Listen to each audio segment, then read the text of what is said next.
ఒకసారి ఎలక్షన్ తంతు చూస్తే ఏమనిపిస్తుంటే దొమ్మీలు దోపిడీలు మర్డర్లు మానభంగాలు చేసేవారికి చాలా సౌకర్యంగా ఉంది వ్యవస్థ.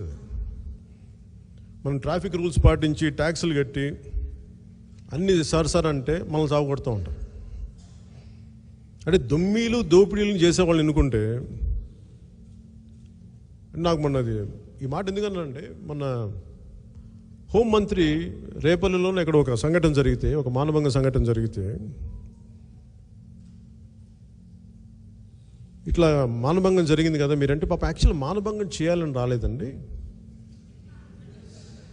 ఆవిడన్న మాట చూడండి, పాప యాక్చువల్గా మానభంగం చేయాలని రాలేదు, దొంగతనం కోసం వచ్చారంటే, కానీ మరి ఎందుకు మనసు మార్చుకొని మానభంగం చేశారు. అంటే ఇది చూడండి ఎంత బాధ్యత రాహిత్యంతో ఉన్న మాట చూడండి. మరి దొమ్మీలు దోపిడీలు చేసేవారిని ఎన్నుకుంటే, మరి మర్డర్లు మానభంగాలు చేసేవారిని వాళ్ళు రక్షించుకుంటారు, వెనకేసుకొస్తారు. ఇది ప్రజలందరూ కూడా ఆలోచించలేదు. మన ఇంట్లో జరిగిందో మనకు జరగలేదని కాదు, ఎదురింట్లో జరిగింది రేపు పొద్దున్న ఇంట్లోకి రావడానికి ఎంతసేపు పడుతుంది? నీ పక్క ఊర్లో జరిగింది నీ ఊళ్ళోకి రావడానికి ఎంతసేపు జరుగుతుంది? ఎక్కువ పట్టదు. ఈ ఆలోచన మనకి లేకపోతే, ప్రజలకు లేకపోతే మటుకు ఇలాంటి విపత్తుల కారణం అవుతుంది. ఈ రోజుకి మీరందరూ చట్టసభల్లో, మీరు న్యాయవాదులు, మీరు 2018లో ఈయన మీద కోడికత్తితో ఒకళ్ళు అటాక్ చేశారంట.